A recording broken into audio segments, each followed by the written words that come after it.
In other news, Iranian authorities have released the first official death toll figures of the anti-government protests that swept the country earlier this month.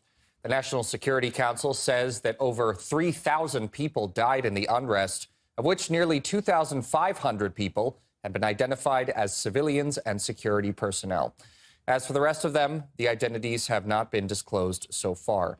Tehran has said that the protests were instigated by hostile foreign actors, specifically the U.S. and Israel.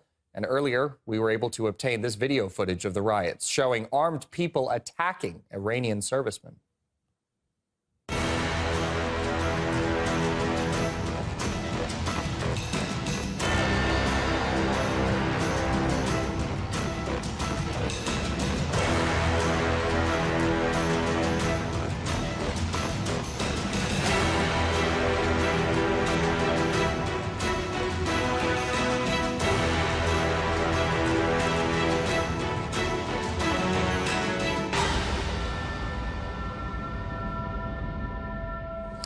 Meanwhile, at the World Economic Forum in Davos, the U.S. Treasury Secretary said that the quiet part out loud, essentially. He's taking credit for the fact that Washington had a direct hand in stoking the turmoil, calling it, quote, economic statecraft, end quote. Last March, I said that I believe the Iranian currency was on the verge of collapse, that if I were an Iranian citizen, I would take my money out. President Trump ordered Treasury and our OFAC division, Office of Foreign Asset Control, to put maximum pressure on Iran, and it's worked. Because in December, their economy collapsed. We saw a major bank go under. The central bank has started to print money. There is a dollar shortage. They are not able to get imports, and this is why the people took to the street. So this is economic statecraft. No shots fired, and things are moving in a very positive way here. Earlier, we spoke with Tehran University professor Syed Mohammad Marandi, who says that this behavior is in line with Washington's regular behavior towards Iran because it aims to defeat the Middle Eastern nation. The United States is targeting the Iranian people through terrorism and through sanctions that are intended to cripple the lives of ordinary Iranians. And the chances of an attack on Iran are there. But if the United States attacks Iran, this will be an existential war, and Iran will pull no punches. Mossad, CIA, and MI6 backed terrorists and trained rioters. They have been defeated. And ever since last Saturday, over 10 days ago, Iran is quiet and things are back to normal.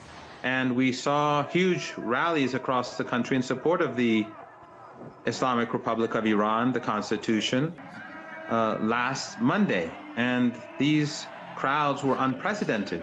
3 million people, up to 3 million people, participated in Tehran. So it's clear that the Islamic Republic of Iran has very strong support from its population, and that the CIA, the Mossad, who openly claimed that they were involved in the deadly riots and in the terror attacks, they failed. RT correspondent Saman Kajori reports from the Iranian capital, documenting the aftermath of the riots on public property, mosques, and private homes.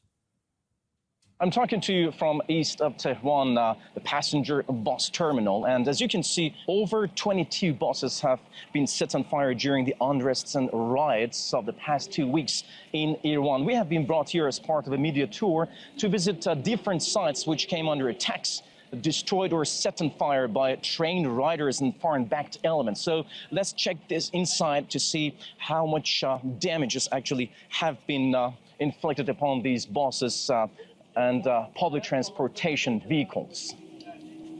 This is one of the buses. As you can see, it's been totally destroyed and set on fire. Let's check inside.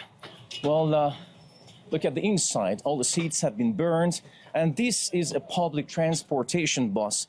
And actually, according to Tehran municipality, these buses have been purchased with the taxes that ordinary people have paid. And definitely such damages which have been inflicted upon such public transport buses shows that this is damage to the public properties. And indeed, it's kind of a blow to the properties of the public. Look at this, the seats have been charred, actually, and it's all blown up somehow. Look at here, everything, nothing left, nothing left, nothing left. Now look at the monitor over there, it's blown up. It's totally burned. Oh my God. Look at this wire hanging. Well, it shows that those who have set such buses on fire have received professional instructions to do so. Such a thing cannot happen or cannot be done only by an ordinary person or individual or citizen. Definitely trained riders or professional people have been behind such actions. Our second stop has been this mosque, which has come under attack and destroyed during the unrest. As you can see, well, the walls have been blackened by fire, and you can see the prayer space has been destroyed. Also, motorcycles have been brought inside from outside to destroy and blow up somehow the whole mosque. Well, look at, well, ground here, and the burn marks line the walls, and you can see also the carpets here.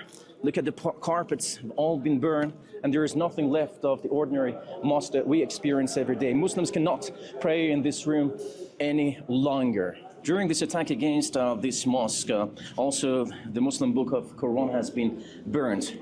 You can see it, look.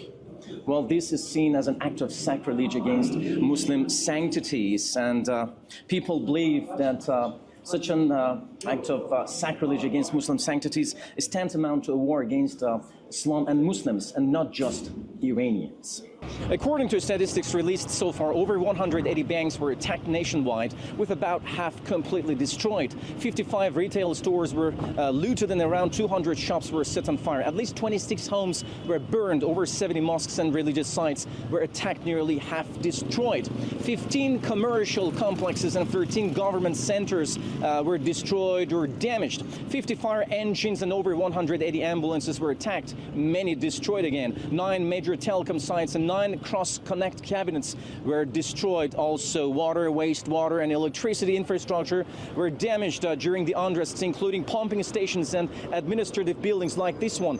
Hundreds of urban facilities, traffic signs, and municipal buildings were also damaged and destroyed. But despite all such destructions and damages, the situation is now peaceful all across the country, and stability and security have been restored, and people are having their normal life across the country. Saman Kujuri, RT, Tehran.